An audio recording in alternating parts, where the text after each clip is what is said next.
मुदा अभाव की छै, हमरा अहाँके कलुषित एकटा मानसिकता जे छै, सामाजिक विषमता जे छै, एकटा ई रोग जे व्यापक रूप धऽ लेने छै अपना जन्मदाता के प्रति, समाजक वृद्ध और वृद्धा के प्रति, अपना बूढ़ लोथ सास ससुरक प्रति, ई बड़ पैघ जे छै से एकटा भयंकर विषाणु के रूप लेने छै। मुदा वह कन्या वो चीज बिसरि रहल छथिन जे साउस साउसे नहि होइ छै। हुनका ई बात सदिखन याद राखब चाही जे वो साउसो एक दिन पुतोहे रहै छथिन। एक दिन हुनको संगे भऽ सकै छनि जहिया ओहो 8म दशक के पार करथिन या 7म दशक के पार करथिन, तऽ भऽ सकैया एहि दर्दक दरिया में हुनको एक दिन बहऽ पड़तै। रहल कथा भोज,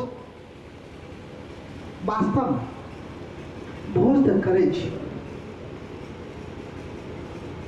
कतौ व्यावहारिकता छै, कतौ थोड़े लाचारियो छै, सामाजिकता छै आ समाजक मानसिकता सेहो छै जे फल्ला बाबू जँ एहन केलै तऽ हुनका से कने हम हिल भोज कोना करी। वो जो 1 सभा केलै तो हम 5 सभा करी। तराजू हुए जे एतेक चूड़ा एतेक दही, मुदा न वो देवी आ न वो करा। संक्षिप्त में कहलें जे बड़ बढ़िया एकदम झलक भेटै छै जे पलायनवाद के सेहो इंगित करै छै। तो बहुत बड़ा स्वाभाविक बात है कि बहुत आदमी नहीं जाए एहि दुआरे कि 90% लोग के डायबिटीज के बीमारी रही है आ डायबिटीज के बीमारी रहा से एक दोसर के ठाम तेसर नहीं सके छै। ताहि दुआरे से लेकिन कोई बात नहीं, बहुत बड़ा भोज करबे करते, खेनहार जे खेबे करते, एहि दुआरे भोज के और आगे बढ़ाबियो। जतऽ नहीं देखना दे कहे तकरा सबके दियो भोज, किया तऽ भोज खेनहार बहुत छै आ बहुतो एहन बीमारी छै जे बड़का आदमी कहै छथिन जे बहुत आगा रही छथिन, हुनका बीमारी स्वतः छनि तऽ वो तो कुछ खेबे नहीं करती, नीमको खातिर हो गए चीनी खेते बीमारी खेबे करें इनका। ताहि दुआरे भोज के खूब उत्साह दियो, हरेक गाँव में जते ओहिमे बेसी तऽ आदमी के दियो जे किया तऽ पुतो हुनका नहीं दै छनि खाय ले बेसी, ताहि दुआरे खसि के खेता। एहि दुआरे भोज आई जे कहलखिन जे वो लत्ती सजमनि वाला बात छै, तो लत्ती तऽ रहते तो दोसरो आदमी खेते। ताहि दुआरे की कहै छै पहिले लत्तिए काटि दै छै, ने भांस रहतै ने बसरी बजतै। ताहि दुआरे लत्ती और कुम्हार के दुनू नासरा संबंध जकाँ नहि रहऽ दै छै। ई जे कि स्वाभाविक मनुष्य के तऽ गुणे छियै, दुर्गुण कहियो कि अवगुण कहियो। अहाँ खाइ छियै भरि पेट बड़ बढ़िआँ, अगर पास नहीं छै तो देखे के ललाइत रहै छै, ताहि दुआरे नहिए काटि दै छै। विशेषण की कहब। सदानंद सिंह जी के 2 शब्द में बहुत नीक विचार आयल, मुदा ओ एकटा चीज के झाँपि लेलथि जे हम मात्र एक पैंत कहब जे समय अनुकूल बढ़ैत क्रम में भोजक उपलक्ष्य जे छै से ओहो वैज्ञानिक हुए, हमरा सबके तहू पर सोचबाक चाही आ जँ से होइत रहत तऽ ठीके भोज बढ़ैत रहतै। कारी देने आ बिना हुनका आज्ञा से एक डेग आगा पीछा नहीं होइ छलै। ई छलैया संयुक्त परिवारक बात और मिथिला के कल्चर। जहिया हमरा सबके गुरुजी शुरू में पढ़ेलन जे हे प्रभु आनंद दाता ज्ञान मुझको दीजिए, आ सुध उठ के माँ बाप के जे प्रणाम, माता के प्रणाम, पिता के प्रणाम, तो आप तो कहे छे डैडी के प्रणाम आ मम्मी के प्रणाम। ई जे भ गेल तकर ई दुर्गुण छी।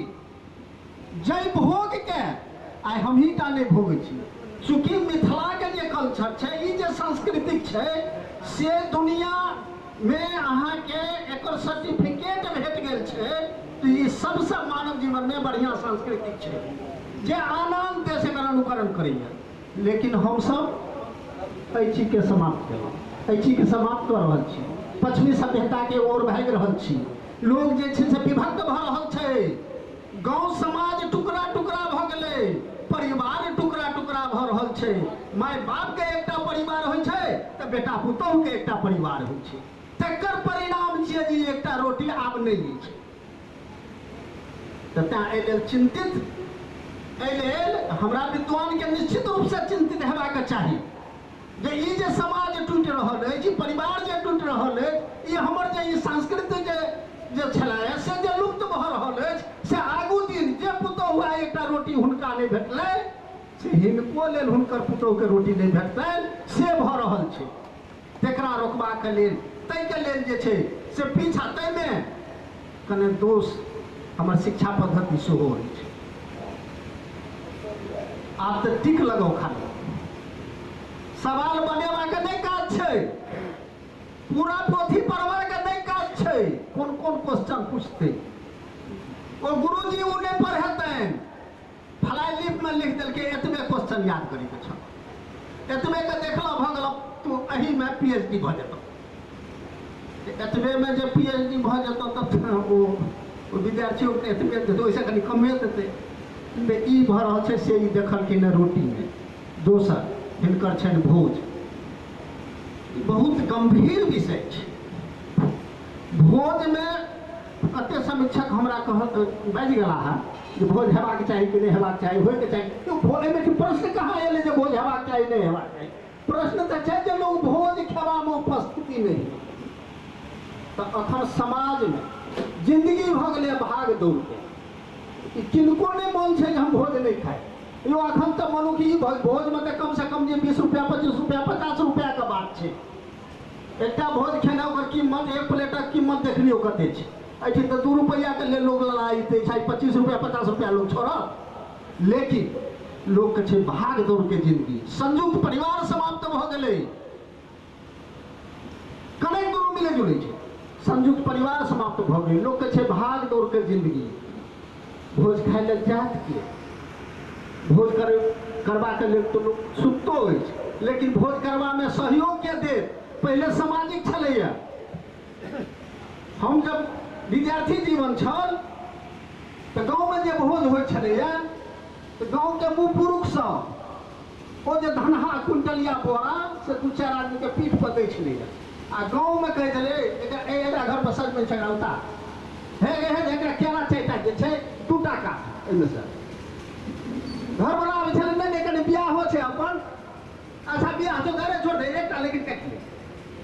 ई सब काटि के भोज होइ छलै। भोज के कोन काज छलै तऽ चावल आ कने दालि के इंतजाम। पता कतऽ से एतै तऽ फलवा पोखरि में जे छै पूरन पात से के लगतै तऽ गौआ लगतै। दूध कतऽ तऽ फल्ला बथान से एतै, से के लगतै तऽ गौआ लगतै। सामाजिकता समाप्त। आब भाग दौड़ के दुनिया भऽ गेलैया, ज्वाइंट परिवार खत्म भऽ गेलैया। तकर जे दुष्परिणाम छै से आगू है। जँ एकरा बचबऽ चाहै छी तऽ समाज के जोड़ू, पहले परिवार के जोड़ू। ई नहीं जे बेटा के परिवार अलग आ हमर अलग। आब तऽ विधवत लोग अलग करबैया, खुशामद कऽ के जे है वोटर लिस्ट में हमरा बेटा कनि अलग कऽ दऽ आ हमरा कनि अलग कऽ दऽ। तो बाबू अलग कहिए लेलक तऽ रोटी में साझी, ओने करे छक अलग आ एने रोटी में साझी।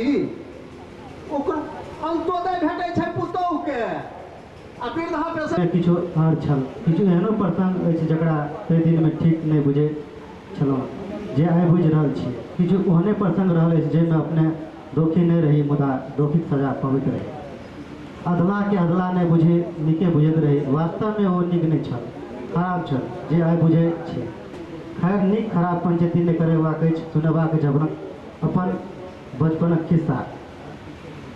तीसरा चौथा में पढ़ैत रही। पाठक जी, यादव जी, राय जी, मौलवी साहब आ बैजुकांत सर छल हमरा सबक शिक्षक।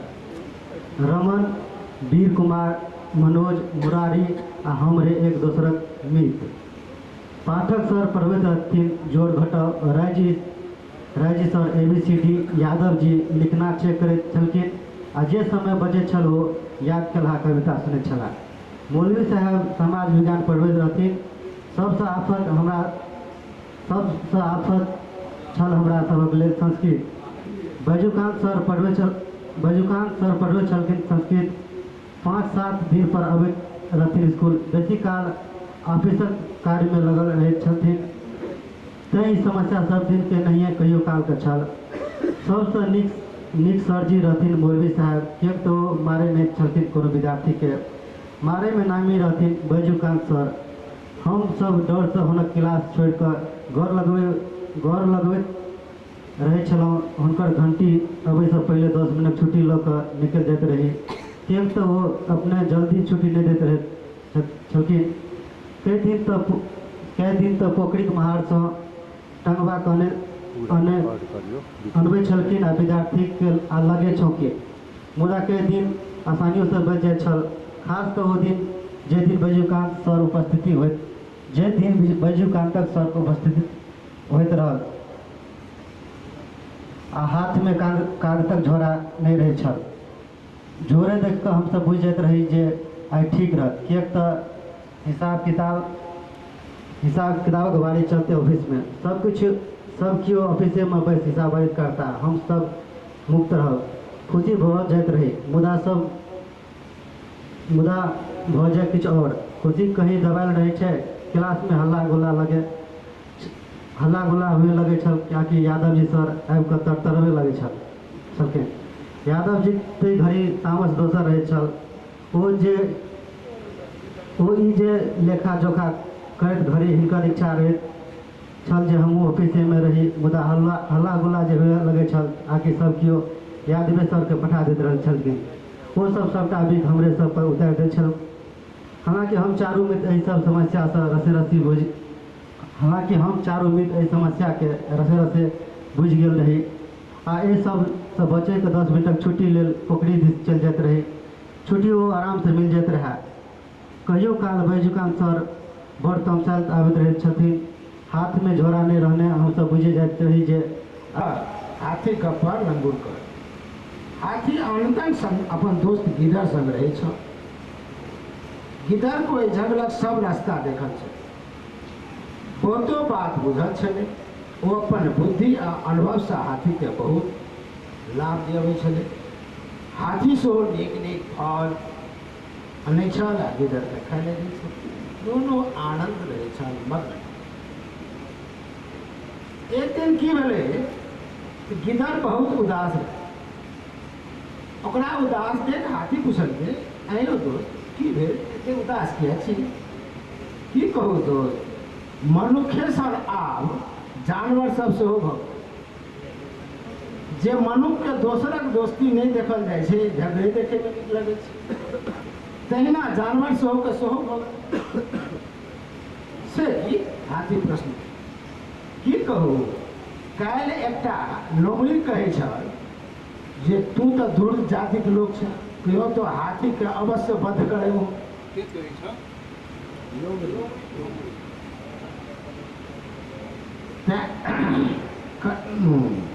से या हाथी के जहिया वध करबिहे ते हमरा बिसरिहे नहीं।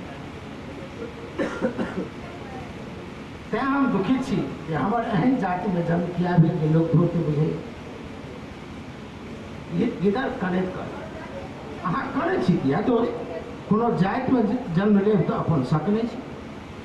केओ ई नहीं बुझे छै जे जाति किछु नहीं, असली मौन छियै ओ। हाथी बहुत तरह ओकरा, मुदा जखन सब जानवर गिदरक धूर्तताक विषय में कहऽ लगलै तऽ हाथी भगवान के जे एहिमे से नीक लगतनि ओ अपने से छाँटि लेतनि।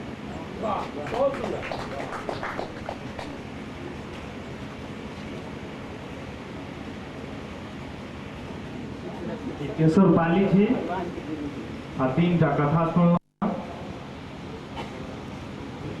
दोसर कथा छलो गीदर आ हाथी के बारे में। ओ जानवरक माध्यम से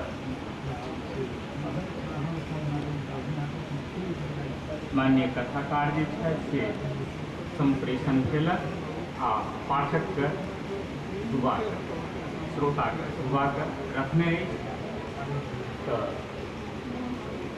तीनू कथा से संतुष्ट छी।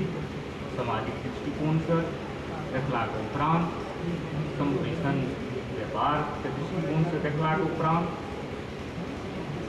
आ जे अखन एकटा भोगल यथार्थ छै जकरा कि अभिव्यक्ति हेबाक चाही आ समाज के एकटा नव दिशा भेटबाक चाही, ओहो दृष्टिकोणे तीनू कथा दृष्टि। संगे हम अध्यक्ष महोदय से निवेदन करबनि जे समीक्षक लोक के बिंदु सब दिस कनेक अपना वक्तव्य के माध्यम से कही देती एहि सब बिंदु पर जे वो स्पर्शकर्ता समीक्षक लोग तो कथाकारों के एकटा नव दृष्टि भेटतै आ थोड़ेक एम्हर उम्हर जे भागि रहल छथि तऽ से नहि भागता आ समयो के जे छै से अपन एहि सबके साथ हम अपन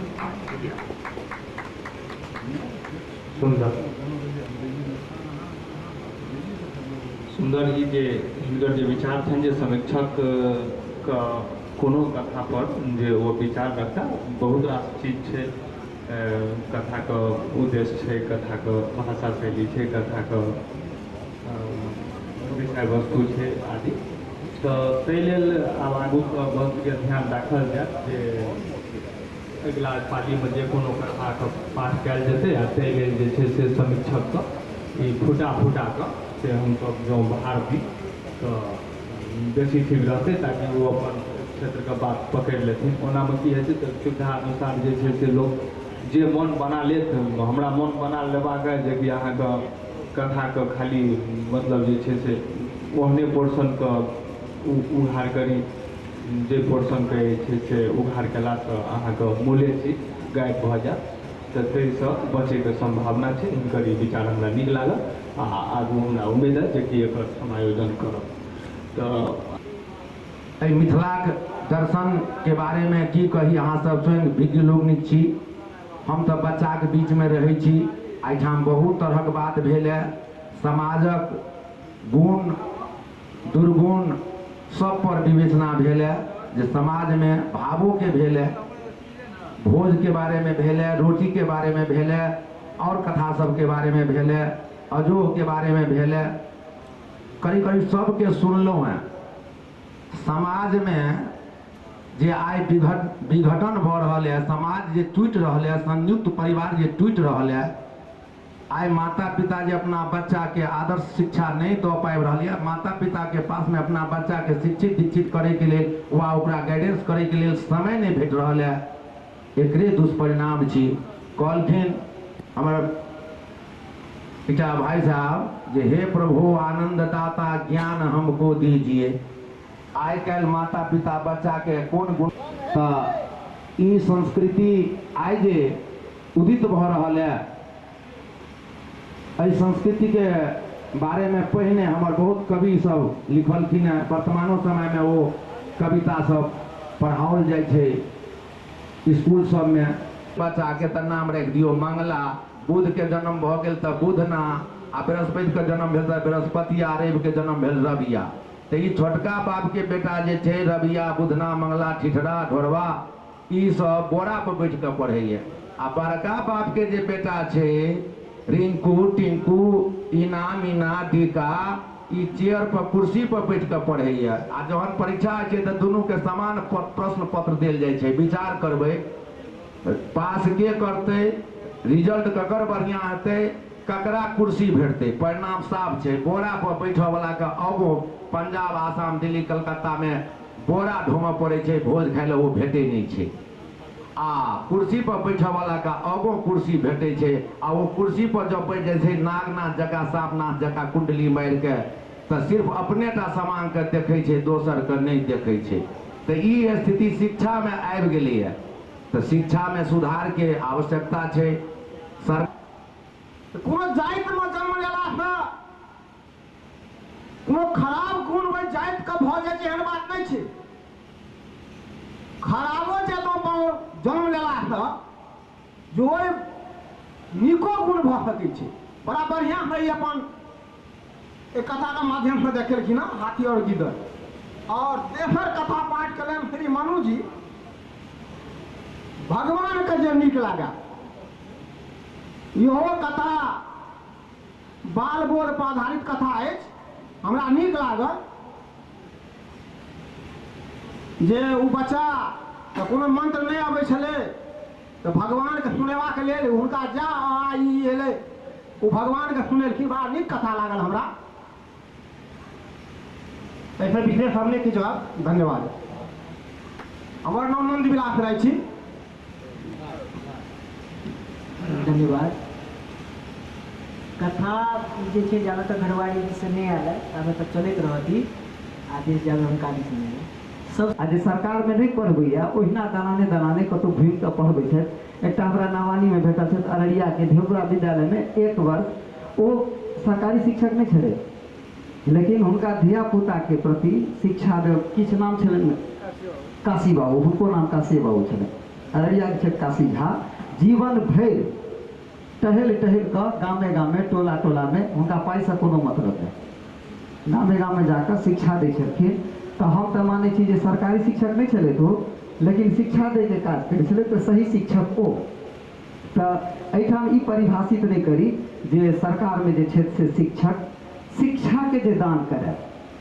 और एहिठाम से हमरा बुझि पड़ैया जखन से ई कथा गोष्ठी शुरू भेल है तखन से केवल शिक्षेप्रद बात भऽ रहल अछि। तो एहिठाम जते कथाकार छथि सेहो शिक्षक के भूमिका में छथि, जे समीक्षक छथि सेहो शिक्षक भूमिका में छथि, आ जे अध्यक्षता कऽ रहल छथि ओ तऽ प्रधानाचार्य के भूमिका में छथि। किएक तऽ निचोड़ल गप आबि रहल अछि और दूटा उद्घोषक महोदय से सेहो बेर बेर हमसब रूबरू भऽ रहल छी, आनंद जी से और उमेश जी से। तो ओहो बहुत नीक अपन बेबाक बात रखे में ई दुनू गोटे एकदम निष्णात छै। जेना जे उम्र छनि हमरा बुझले दुनू गोटे हमरा से उम्र में छोट हेता, लेकिन निष्णात बुझाइ छै। एखन एहि अवस्था में ई बात छै तऽ आगू बढ़लाके बाद तऽ आरो बात हेतै। शिक्षा पर एकटा दृष्टिकोण भेलै जे सरकार में शिक्षा के ई पद्धति भऽ गेलैए जे विद्यार्थी सबके ओ शिक्षा नहीं भेट रहल छै। तऽ सरकार के जे प्लान छै ओहिठाम जे प्लानिंग कमीशन छै ओहिठाम जे ब्यूरोक्रेसी छै ब्यूरोक्रेट छै ओ जे दिशा निर्देश करे छै ओकरे पालन करे में शिक्षक के समय चलि जाइ छै। तखन तऽ अभिभावक अपना धिया पुता पर कतेक जेनाकि कहथिन जे बच्चा के पहिल पाठशाला ओकर परिवार छै। तऽ परिवार में अहाँ केहन शिक्षा दै छियै, अहाँ केहन बुनियाद रखने छियै। जखन कि से पूर्वक सत्र में जे कथा भेल छलै रोटी तो ओहो तऽ संस्कारे के प्रभाव छलै। तो परिवार में अहाँ केहन संस्कार दऽ रहल छियै। तेकरे कतबो भीड़ में जतऽ फूल छै तते काँट छै। तऽ काशी बाबू एहि बात के बड़ा सुंदर ढंग से रखलखिन जे बाध्यता छै। शिक्षक पहिनेहो ओ छलखिन, एखनो छै, अखन कार्यरत छथि वा कार्यरत छै। तऽ पहिनेहो ओ शिक्षा दै छलखिन, अखनो शिक्षा दऽ रहल छथिन। लेकिन पहिलुका शिक्षा में शिक्षक स्वतंत्र छलै शिक्षा देबाक लेल। अखन विभिन्न प्रकारक काज करबाक लेल शिक्षक के बाध्य कऽ देने छै। तो पढ़ौते कखन किताबक जेना बात कहलखिन जे पुस्तक के ओ पोथी के तऽ शिक्षक के भेटे नहीं होइ छै तऽ बच्चा के कतऽसँ पढ़ौथिन। आनंद जी कहलखिन हमर बच्चा सुति रहल अछि, हमरा एतेक अभाव है जे हम नाम नहीं लिखा रहल छी। नहीं, अहाँ परिवार में तो ओकर शिक्षा दैए सकै छियै, नाम लिखेला से ओकरा शिक्षा भेटतै। ई हमरा बुझने बहुत बेसी अथी उल्टा ट्रैक छियै विद्यालय में नाम लिखेनाइ। हमरा एकटा एहिठाम जेना काशी बाबू कहलखिन जे पहिने के शिक्षा व्यवस्था आरुणी सांदीपनी वाला, तो ओहिठाम हमरा एकटा अपन गप हम राखै छी, अपन विचार जे पहिने गुरुकुल छलै, अर्थात बच्चा गुरु के आश्रम में जाकर पढ़ै छलै। बाद में जे बड़ा संभ्रांत लोक भेलै जेनाकि एकटा रविन्द्र बाबू 70 रुपया भोकाई रियली घटना छै जकरा कि जयप्रकाश चौधरी जनक जी कविता माध्यम में कहने छथिन। क्षमा करब सर, ई बहुत सुंदर ई कार्यक्रम छै सगर राय दीप जरे, लेकिन ईमानदारी से कहूँ जे एहिठाम कथावाचक मुख्य अतिथि अध्यक्ष और कथावाचक के अलावा आयोजक जिनका द्वार पर छन तिनका छोड़कर चारिमो गोटे क्यों छै। श्रीमान क्षमा करब, प्रवचन सुनऽ के लेल 1 से 1 कैसेट बन गेल छै। एकटा दूध के वेंडर के हलवाई कहले कराही में दूध दो दही, जे दूध गरम भेले में से बैंक खुदले कहल रे तू दूध में पानी फेटले हैं, कहल जे दुनिया में छै 25 टके आ तू लगभग 7 टके, तो ओहि में पानी फेटले हैं कि पानी में दूध फेंट के आनलिया है। तो सिंह पानी में दूध फेटा रहल सर, क्षमा करब, हम बहुत दिन के बाद एलहुँ हैं। 15 मिनट में अहाँ के कथा बीतैया और 1.5 घंटा समीक्षा में जाइए सर, एक कतौ से उचित नहीं है। प्लीज सर, हम विनम्रता पूर्वक अध्यक्ष महोदय के एहि पर हम 2 शब्द राखक लेल निवेदन करबै।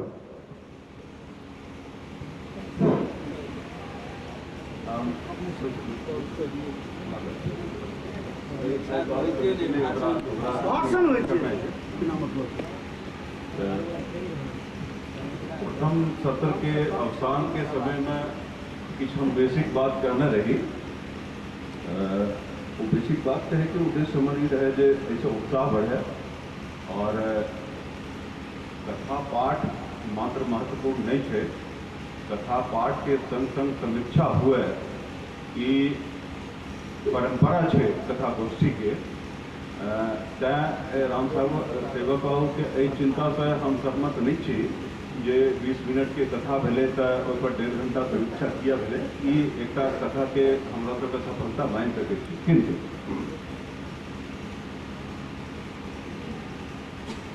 समीक्षा के हम कहना रही जे 3टा जो उपादान हमरा सबके मानने में से क्यों एकता के उपयोग करिए, क्यों 2टा के उपयोग करिए, क्यों ये बहुत गंभीरता से जाइए तो 3टा के उपयोग करिए।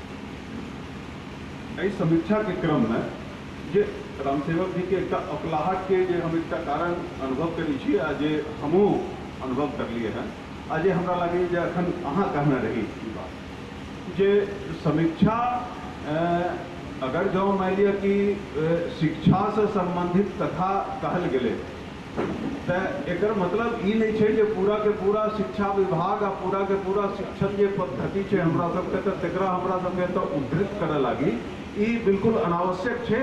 ऐसे जे छै से मतलब श्रोता के आनंद नहीं होइ छै ओकर बोरियत बढ़ा लागे छै तो ई उद्देश्य बोरियत बढ़ावे के नहीं है हमरा सबके उद्देश्य है आनंदित होय के और उद्देश्य है ओकर लाभ लेके ज्ञान लेके तो कोनो कथा के माध्यम से जो शिक्षा ओकर विषय रहे तो शिक्षा के कोन बिंदु पर ओकर माने फोकस रहे आ कथाकार ओई फोकस के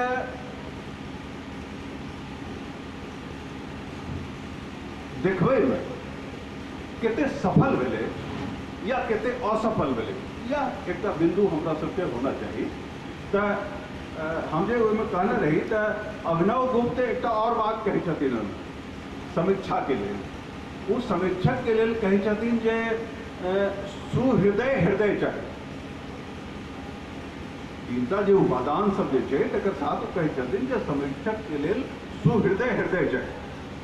सुहृदय हृदय के व्याख्या करे तो जे छै से एकदम खूब स्वच्छ भए गेले है और जे कथ्य छै कथ्य में जखन ओकर तन्मयता भए गेले हैं तखने वो सही सही समीक्षा ओहि विषय के कह सकते। हमरा सबके अलग अलग विषय के विद्वान छी और अलग अलग विषय पर हमरा सबके पारंगत छी तो अब कोनो कथा वस्तु के या ओकर समीक्षा के क्रम में जे छै हमरा सबके अपन विद्वता के प्रदर्शन करे लागी ई समीक्षा के उद्देश्य नहीं छै तो ई तखन जे ई सुहृदय हृदय के जखन हमरा सबके बात करै छी तो तकर एकदम बिल्कुल विपरीत ध्रुव भए जाइ छै आ ओकरा हमरा सबके कहै छियै आचार्यत्व बोध। अहाँके माने श्रेष्ठता के बोध भए गेल जे अहाँ जे समीक्षा कए रहल छियै तो कथाकार जे छै से अहाँ से नीचा के श्रेणी के व्यक्ति छै आब अहाँ ओकर जे छै काल उदारि रहल छियै या और कोनो चीज कए रहल छियै तो ई आग्रह हमर जरूर जे समीक्षा के क्रम में सुहृदय हृदय जकरा हमरा सबके एकदम भारतीय मनीषा में हमरा सबके सूचित करने से तो भइए न सकले। एक तो कॉलेजक आबो हवा ओतेक के बुझे छै केकरा ओतेक समय छै आ चालू रखे छै। आब एक दोसर के हाव भाव यानी प्रेम कथा के अंकुरन होबे लागल छै। प्रधान पक्ष लड़की के तरफ से बीजारोपण प्रेम प्रसंग कथा शुरू भए चुकल छै।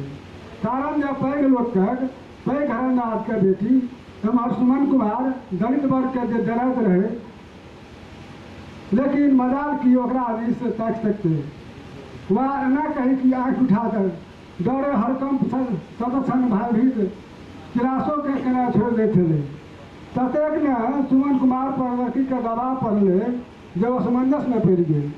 लड़की सामान्य परिवार अहराल कोनो मतलब रखे नहीं थे। आधुनिक शैक्षिक परिवेश में लड़की शिक्षित होना जरूरी है। पुनः सहायिका कॉलेज में दाखिल हुई थी। एक पेड़िया रास्ता वही टोल पर तो कॉलेज जाके थे। सुमन और सहायिका दोनों वही कॉलेज संग में थे।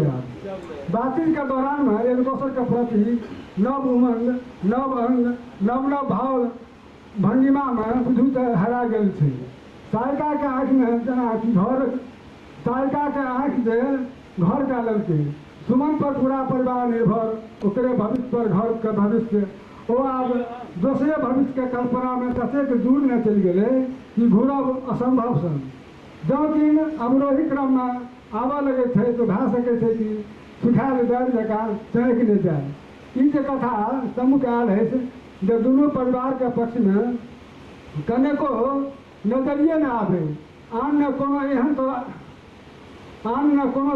एहन तरह के होइ छै। ई कथा जे एक पक्षीय रहितो मजबूर दुओ पक्षी होमे लगले।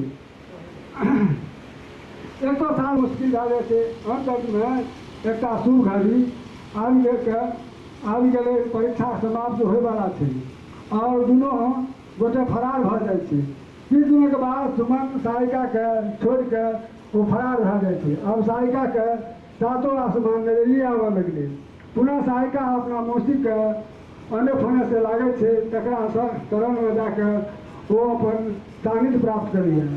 ओहि बीच में दाही सम्मान से एकटा बालक के जन्म होइ छै जकर नाम साइमन रखल जाइ छै। लालन पालन मौसिए कर होइ छै। साइमन डेगा लेडी चलऽ लगे छै। संजोग से सारिका के आइए प्रथम श्रेणी से पास भऽ जाइ छै। वही समझ में एकटा के विज्ञप्ति सरकार द्वारा निकले छै जे शिक्षा मित्र में बहाल होइ छै। आब साइमन डेगा लेडी चलऽ लगे छै से स्कूल जयबाक लेल तो मुखिया जी का नाम आयल छलै।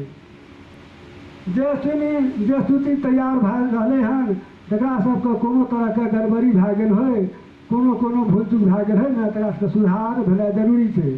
गृहस्थी से बुझलिए यौ सुनबो करै छियै कि नहि गृहस्थ देखल जेतै चलबै ने हरो पहिले कनि गोबर उठा दही फेर कनि ठहर खड़े रही आसुन मुना कहलकै आब के सुन देखै नहि छऽ करते तऽ हटि जाओ गृहस्थ हरो एकटा भांगट छेबे करू सेहो तो तोरे सुधारऽ पड़तौ। देखी ने आइ गैसो से सठि गेलै हन आब तो चाहो परम आफत पड़लू। देखै छी हे कोन में बिजली गरिया जरा कनि फाड़ि दही मुन्ना नहीं हो मुखिया के आज 10 बजे तक समय देने छले समय पर नहीं देवे ने तो फिर गिरत तो फिर की प्रश्न की जब न तू बुझल जेतै मुन्ना। बहुत लोग के तो पछोड़ लाग बहुत लोग तो ओकरा पछोड़े लाग गेलै तखने हम तोरे संगे करऽ एलियो आयल छलियै तू मारि केहन के हाथ करऽ लगल हँ गिरत हरो सबटा तोहे कहली हाँ से तऽ ओहू बेर ओनाही कहने छलियै चप्पल ला लैत रहै छियै तब गृहस्थी कहलखिन एकटा कुहे लेने अयलै घरे बौआ है 2 चोट दए दही एहिपरमे भोजनो पसन्दे छै गैस खत्म तऽ भइए गेल छै। गृहस्थ आब विन्यास कए रहल छथुन आ तू भानसमे भानस भए जेतै ने तऽ हम एकर खा लिहन। मुन्ना कहलकै कोयला के जाके ऊपर उठेलकै झैंग फाड़े ला कि झट ओकर घरवाली हाथ ऊपरे लोक लेलकै बाजल चलबऽ मन से कि समय बीतल जाइ छै तू जारन फाड़बह तऽ भानस हेतै तखन खयबह आ गिरहत कखन धरि पूजे परमे छै खन नाक दबै छै खन कान दबै छै खन मुँह दबै छै तखन तू की करबह जाके। मुन्ना यो बाबा नहीं प्यास कहाँ छूटल बाबा फिर 2 बाल्टी पानी देह पर ढेर देलखिन आ फिर पूछलखिन कि आप प्यास छूटल रवि फिर बाजल नहीं यो बाबा प्यास नहीं छूटल। एना करैत करैत बाबा 20 बाल्टी पानी रवि के देह पर ढेर देलक आ फिर पूछलक कि आब छूटल रवि बाजल नहीं यो बाबा आबो नहीं छूटल ओकर आवाज भारी हो गेल छल।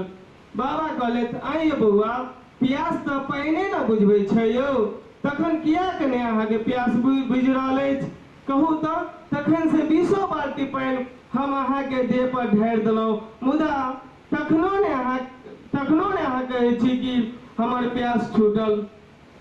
रवि कहुना के फेर बाजल यौ बाबा देह पर ढारलासँ की हेतै जखन अहाँ पानि मुँहमे देबै तखन हमर प्यास छूटतै आ अहाँ जे देह पर ढारबै ओहिसे हमर प्यास थोड़े छूट जेतै। बाबा हंसैत बजला आब एलहुँ ने लाइन पर बौआ आइ यौ इएह बात अहाँके पहिले सोचबाक चाही कि चिंता केला से अहाँ परीक्षा पास नहीं कऽ सकै छी। एहिके लेल अहाँके पढ़नाइ बड़ जरूरी छै। कि अहाँ ई दोहा नहीं सुने छी कि गाछ तुलसीक अंगना में होइत अछि घर में नहीं मंजिल हिम्मत से भेटत अछि, डर से नहीं। ई सुनि बाबा गप सुनि रवि के भक खुलि गेलनि।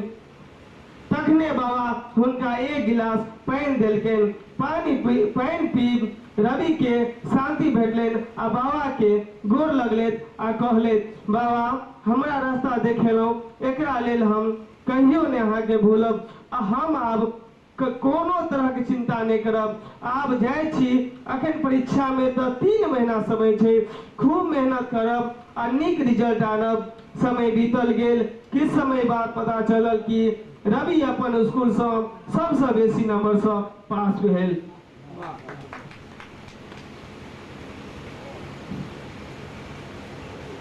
ये छल कुछ सोचैत छल आकि मन में उपले खेतक भरना। जे खेत से हमर बाप दादा परिवार चलबै छलाह वह खेत हमरो जीविका अछि। मुदा आब बुझि पड़ैए ओ खेत बिलैट जायत। एहि क्रम में सोचैत दुखीलाल टहल मालिक प्रभुनाथ जी के दरवाजा पर पहुँचल। प्रभुनाथ जी दुखी के देखते कहलखिन, आबह दुखी, एमकी बहुत दिन पर भेंट करे अयलह। दुखीलाल, मालिक अहाँ से कथी छुपल अछि? एतेक दिन से माय बापक कहुना ऋण उतारलहुँ, मुदा अपने के ऋण केना चुकायब से फुरेबे नहीं करैए। प्रभुनाथ जी, केना चुकेबह से तो तोहर काज छिय, पहले हम किया मगजमारी करब? साले साले हमरा रुपया के डोढ़ा सूद बढ़ैत जतऽ। 5 सालक करारी। मालिक एना नहीं न बाजू। खेतक नामो सुनि हमर कलेजा फाटि जाइए। ई खेत हमर खानदानक पूंजी आ इज्जत छी। अपना जीवते हम केना बिलटा देब? प्रभुनाथ जी, से तो तू ठीके कहै छ। रुपया के सूद जोड़ि चुकता कऽ दहक आ अपन खेत छोड़ा लह। दुखीलाल, मालिक अहीं के दरबार में जन मजदूरी कऽ जीव लेब। रहल अहाँ के रुपया आ सूद, ताहि एवज में हम अपन दुनू बेटा के अहीं एठाम नौकरी राखि दै छी। बचलहो 22 बेरहट खा जीव लेत आ अहूँ के काज चलत। जा धरि अहाँ के रुपया के सूद मूड़ नहीं सधत ता धरि अहीं के दरबार में नौकर बनि खटि देत। रुपयो के चुकता भऽ जायत आ हमरो खेत छूट जायत। प्रभुनाथ जी कहला तो बड़ नीक, युक्तियो तोहर निमन छ। मुदा दुखीलाल, मालिक मुदा किया कहलहुँ? प्रभुनाथ जी, मुदा एहि दुआरे बजलहुँ कि तोहर बेटा दुनू के तो देखना नहीं छी। अबोध अछि कि बालबोध? दुखीलाल, बालबोध अछि, ठेकनगैर। एके बेर सेरिया के बता देबै तो दोसर बेर अढ़बे नहीं पड़त। देखते देखते फुर फुर काज कऽ देत। एको मिसिया असकतिया नहीं अछि। प्रभुनाथ जी, बेस काल्हिए दुनू के बजौने आबह, नैन से देखियो लेब आ काज करे जोकर अछि आकि नहीं सेहो ठेकाइन लेब। दुखीलाल, बेस मालिक, जाइ छी, काल्हिए दुनू के संगे नेने अबै छी। दुखीलाल, वो समयानुकूल मास बढ़े लागल, अड़ोसिया पड़ोसिया मदद करे लागल, जेना कोनो उसर जमीन में दुनू जनेम जाइत होय। समयानुकूल बालकक जन्म भेलै। ओकरा समाजक सुसभ्य लोग सब मदद करे लागल। ओना जकर आसमान फाटल रहे ओकरा कतेक लोग मदद करते। वो बालकक नाम जितेंद्र राखल गेल। जेल केल प्रकारे गरीबी झेलैत सास पुतोह जीवन यापन करे लगली। अपन मान सम्मान इज्जत प्रतिष्ठा देखैत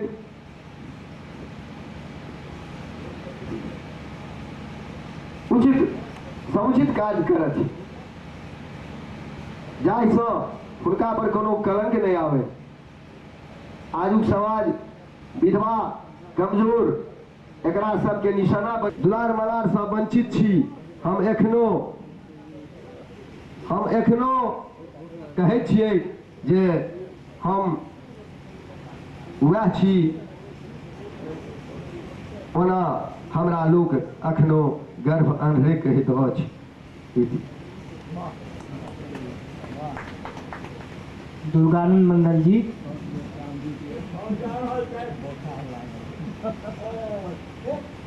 बुध कथा छी, कथाक नाम छी बुध।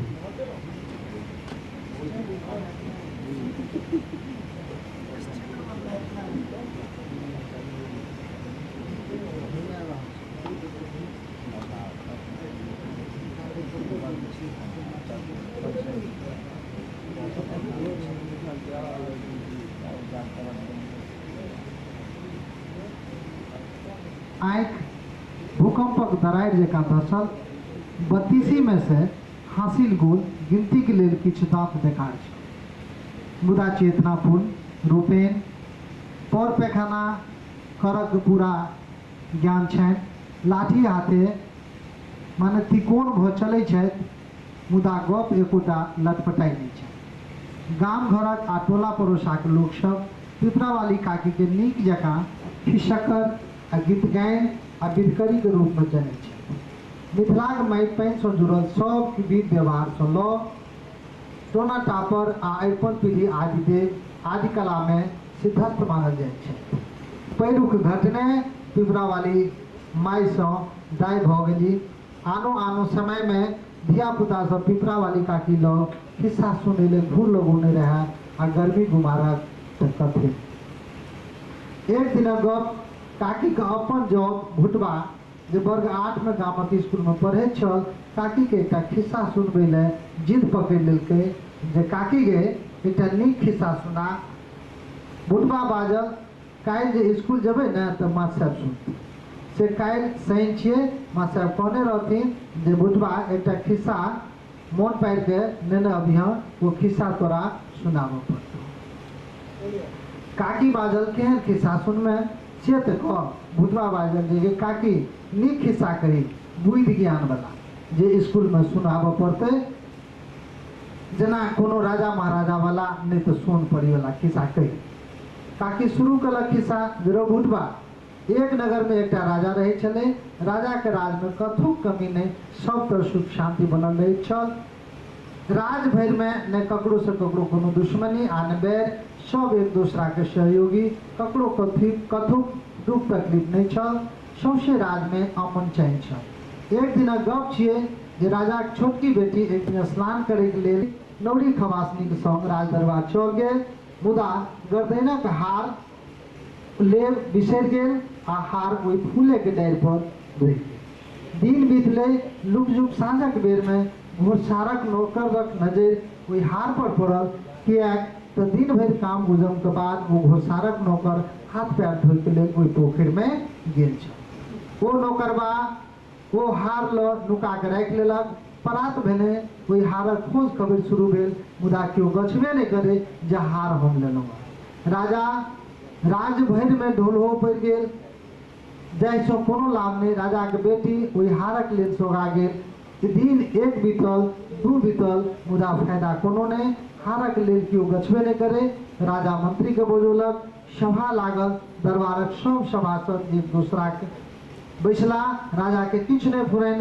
अंत में मंत्री जी बुद्धि बतौलखिन जे राजा साहब चिंता जुइन करू, राजकुमारी द्वारा हरायल हार 2448 घंटा के अंदर भेट जाए।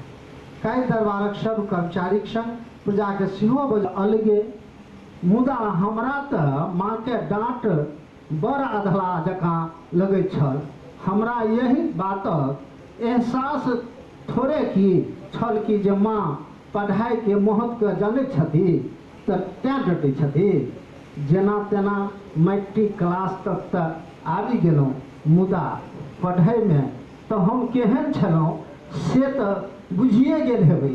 पिताजी सेहो हमरा पढ़ाई लिखाई खातिर चिंतित रहैत छल। पिताजी सदिखन चिंता में डूबल रहैत छल। एक दिन दिलक धड़कन पड़ि गेलै, स्वर्गवास चल गेला। आब हमरा ओ फेल भऽ गेलहुँ। मैट्रिक परीक्षा फेल भए गेलासँ लागल कि सारा जीवन हमर दुखे दुख बीतत और संगी साथी के सोधा लज्जित सेहो रहऽ पड़त। ई सोचैत मन पड़ल माँ के डांट, फटकार जखन ओ हमरा पढ़बा खातिर डटैत छली तखन हमरा अंतआत्मासँ आबाके आशीर्वाद भेटऽ लागल। आजुक दिन सरकारी सेवामे पदाधिकारीक पद पर रहि के सेवा दऽ रहल छियनि। माँ के डांट आशीर्वाद में बदलि गेल। हमर कामयाबी के सबटा श्रेय माँ के छी। सगै ई अनुभव भेल माता पिता के डांट फटकार बुरा नहीं होइत अछि, किया तऽ ये बच्चा के भलाई या कामना छिपल रहैत अछि। भरल छल हमरा शौक सेहनता के तऽ गाहि जारि देलहुँ। आब धियो पुतोके वएह गति भऽ रहल अछि। अहाँ कोनो कर्मक लोक नहीं छी। अहाँ बुते नहीं किछो भेल आ नहीं हैत। अहाँ कोनो कर्मक लोक नहीं छी। ई वाक्य जेना फेकन के कलेजा में बरछी बनि गड़ि गेलै। तन मन सँ समर्पित भावे काज केनिहार के जे फलक रूप में दुत्कार भेटे तेकर प्रतिकार की। फेकन के मन ओना रहल छै बेबस लाचार। ओकरा आँखि से भरभरा के लोर खसि पड़ले। आस में जेना आगि लग गेल हो। ओकर बेटू बेटा और में ठाढ़ भऽ कऽ सब किछो सुनै छले। बाप के कानैत देख नहीं रहल गेलै तऽ लग में जाके बजल, बाबू अहाँ नहीं कानू। कोनो की अंगे पेंट से लोग मेला देखै छै। उ ललका पेंट शर्ट देखा के हमरा बुर्बक बनबै छै आ हम परीक्षा में ओकरा से बेसी नंबर लाबि के बुर्बक बनेबै। सपना सन क्षण भरि के लेल जेना नमहर छोट ऊंच नीच सब एके रंग बुझेले, सब समतल। फेकन बेटा के भरि पाँच के पकड़ि लेलक। बाप बेटा के मिलैत देख पत्नी मुस्की मारलक जे बाप बेटा दुनू के लेल प्रश्न बनि ठाढ़ भऽ गेल।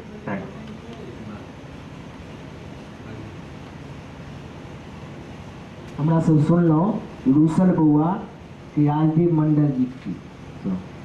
अगला कथा है कपिलेश्वर राव जी खराब नहीं करऽ दे।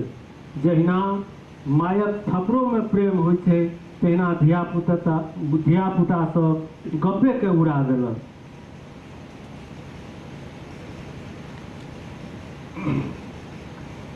पढ़बही लिखबही से नहीं जे खिस्सा पिहानी सुनमे पढ़ लिख गए। छुट्टी दिन जहिया रहतौ ते दिन खिस्सा कहबू।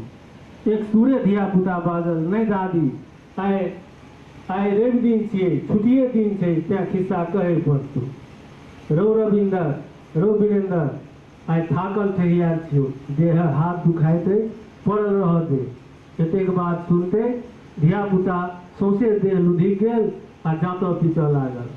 दादी से पूछलकनि, दादी बूढ़ में किया गोबर करती आती काज उद्यम करे छें, बैस के खेमे से नहीं। बाबू काका माय काकी तो कमाइते छो। रो बौआ जँ किओ कमाई खटाई वाला नहीं रहे अथबल भऽ जाए तो मरनाइए नीक ने।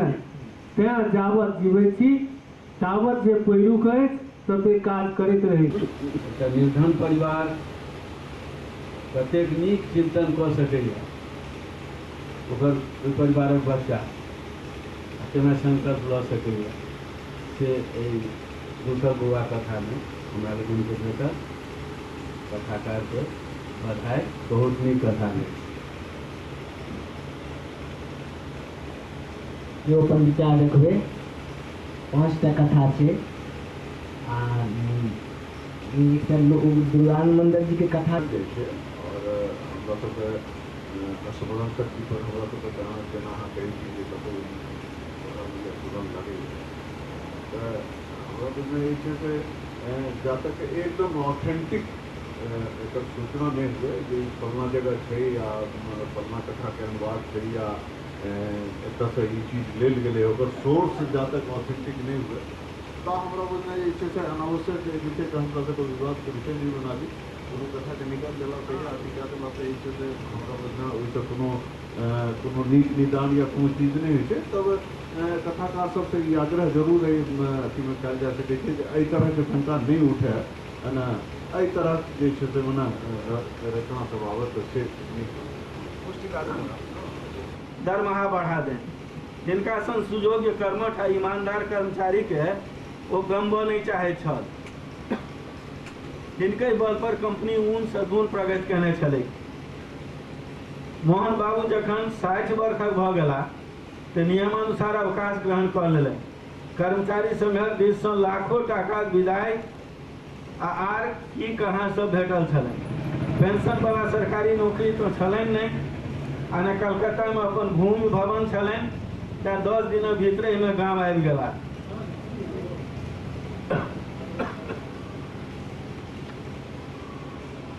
आमक रोपल 50टा आमक गाछ छलै जाहिमे 25टा कलमी 25टा सरही आ किछु जामुन शीशो सिम्मर करमा तिले गम्हारी आदि गाछ सेहो छलै बाद में किछु आधुनिक जंगल पार्श्ववाला 5 कठवा में सेहो लगा लेने रहे प्रतिवर्ष हिनकर कलम बाग में आम फड़ते छलै नहीं पूरा पूरी तो अधो सुविधा अवश्य फड़ जाइत छलै आब परिवार लेल किछु गाछ राखि आर खट्टी घाटे अपन परिवार लेल किछु गाछ राखि आर खट्टी घाटे बेच लैत छलाह जाहिसँ नीक आय भऽ जाइत छलै कोना कोना ई गाछ सब लगौने छलाह से स्मृति पटल पर नाचऽ लगलनि जखन बाल्यावस्था में रहथि तऽ पिताक देहांत भऽ गेल 5 वर्षक नेनाक गरा में उतरी देख ककरा ने आँखि में नोर आबि जाइत 2 वर्षक एकटा बहिन आई मात्र मायक 2 संतान रहथिन ओहि समय में मैं दोनों नेनाक पालन में तपस्विनी बन गेल छलथिन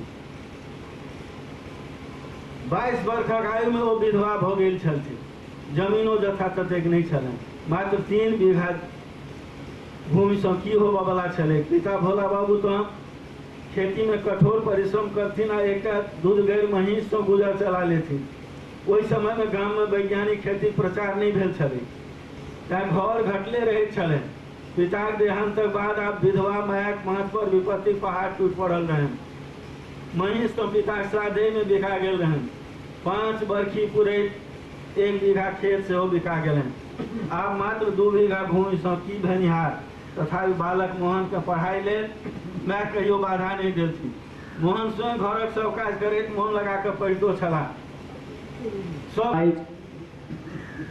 कपाइत स्वर बुझना गेल पूरा वाक्य नहीं बाजि सकली मोहिनी बाजू न रुक किया गेलौं एतेक दिन बाद हम कोना याद एलौं कुशल छी ने हाँ हम तऽ कुशल छी मुदा की सब केओ निकेना छी ने मोहिनी बाजली दीदी विधवा भऽ गेली 15 दिन पहिने जीजाजी स्वर्गवास भऽ गेला हमरा जेना बिच्छू काटि लेलक अनायासे मुँह से निकलि गेल नंदिनी विधवा हे भगवान एना कोना भऽ गेल मोहिनी अपना के संभालैत बजली जीजाजी के 10 दिन से बुखार लागैत छलनि डेंगू भऽ गेल छलनि दिल्ली में डॉक्टर सँ देखाबैत रहथिन मुदा झटपट में सब भऽ गेल किनको विश्वासे नहि भेलनि मुदा सच तऽ सच थिक हमरा सेहो केना दन लागल विश्वासे नहीं हुआ चंद बरिस तऽ बियाह के भेले छल एकमात्र 4 बरखक बेटी छलनि खैर होनी के रोकि सकैत अछि भगवान अनर्थ कऽ देलखिन नंदिनीक संग हम कने गप मोड़ित बाजलहुँ अपन कहू सब परिवार ठीक छी मोहिनी बाजली हाँ हम सब ठीके छी आइए भिनसर में दिल्ली सँ जयपुर एलहुँ हैं अहाँ के याद आयल तो सोचलहुँ जे अपने के ई सूचना दऽ दी फेरो बाद में बात करब एखन राखैत छी अपने नहा रहल छथिन बाय कहैत मोहिनी फोन काटि देलनि शायद पतिक उपस्थिति सँ किछु घबरायल सन छलीह भादवक मासक घोर बरखा पानि सँ भरल बाड़ी झाड़ी बोन झाँकुर आ कीड़ा मकोड़ा के झंकृत शोर सँ युक्त सूर्यास्तक बेला जेना हमरा तत्क्षण सुनसान रेगिस्तान सन बुझना गेल जेना बुझाय जे घरक चारू तरफ पानि नहि बल्कि बालूक ढेर थिक खैर फेर ओहि भ्रम सँ निकलि सत्यक धरातल पर मुड़लहुँ आ अतीतक तह में समय चलि गेलहुँ जीवनक बीतल धारा के प्रवाह एक बेर फेर चंचल भऽ मोनक मंच पर मंचित होइत चलि गेल 1999 ईस्वी अगस्तक महीना व सावन कहू टिपिर टिपिर पानि पड़े अपन 2 गोट पुरुष मित्रक संग BA पार्ट 1 परीक्षा दै लेल आन नहि जो सुनबो करे तो लाभे कथी होइ छै यह न जहिना अपन जिंदगी फूल खाइमे गेल तहिना ओकरो जैते 45 वर्ष पहिने शिवजी CM कॉलेज से MA पास कयलनि ऑनर्सोमे नीक अंक आ MA में सेहो नीक अंक भेटल छलनि सूर्यसँ माने हाइयर स्कूलसँ मनमे बैसि गेल छलनि जे MA केला पछात प्रोफेसर बनब परिवारक स्तर शिक्षा संग अर्थके सेहो उठाय मुदा भेल की गामक संपन्न परिवारमे शिवजीक जन्म भेल पिता राधा गोविंद नीक खेतिहर 15 बीघा खेतो छलनि पढ़ल लिखल तऽ बेसी नहिए छलाह मुदा खेती सब लुइसँ सम्पन्ने छलाह समतल परिवार तैँ बेटाक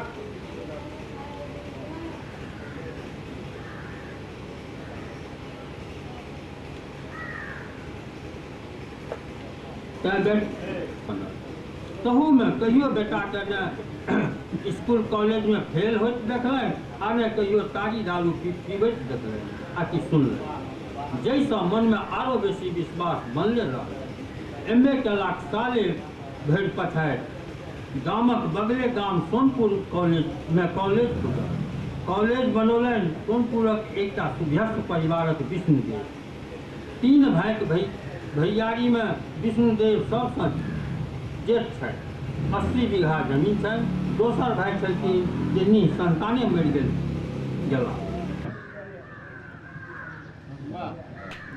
बहुत नीक आब एकटा कथा एहन एतऽ आयल अछि बाल कथाकार छथि बाल कथा लऽ के आयल छथि लेकिन अयलाके बाद एतऽ मोन हुनकर खराब भऽ गेलनि आ ओ पड़ल छथि ओछैनपर उल्टी भऽ गेलनि हँ हाँ गजेंद्र जी कहने छलथि हम कथा सुना दै छियै बच्चा एते अछि गजेंद्र जी वृत्तांत सुनि रहल छलखिन जखन हमर बारी आयल तऽ शिक्षक हमरासँ प्रश्न केला तो कतऽ कटेला अपन मास दिनक गर्मी छुट्टी हमर जवाब छल दादीक गाममे शिक्षक हमर जवाबसँ संतुष्ट नहि छलाह ओ हमर उताराके दोहराबैत पुछला दादी गाम मने दादीक नैहर आ ने कि नहीं सर हम हुनकर बातके समाप्त होइसँ पहिने बाजि पड़लहुँ सर हमर पप्पाजीके गाँव वर्ग शिक्षक एखनो हमर स्पष्ट जवाबसँ संतुष्ट नहीं भेल छलखिन तैयो सब विद्यार्थी से जहिना सुनला तहिना हमरो वृत्तांत सुनला मुदा बैसै काल कहला ठीक छै काल्हि अपन मम्मी पापाक संग स्कूल अबियह आदेशानुसार अगिला दिन मम्मी पापाक संग वर्ग शिक्षक लग उपस्थित भेलहुँ वर्ग शिक्षक मम्मी पापा से कहलखिन हमरा प्रसन्नता अछि जे शहरक सबसे पैघ स्कूल में अपने अपन बच्चा के पढ़बै छी मुदा क्षमा करब हमरो दुख दुनू गोरे आधा आधी रिंचसँ सोलहनी काज सम्हारि लै छी संगे रहने गपो सब बेसी होइए जाहिसँ दोस्ती बेसी सकत अछि पाइक लेनदेन सेहो दुनू गोरेके बीच चलिते अछि एते तऽ पढ़ैयोमे सुविधा अछि जे अधे दुनू गोरे पोथी किनने छी आ सब पोथीक काज अपना जकाँ होइए एतबे किया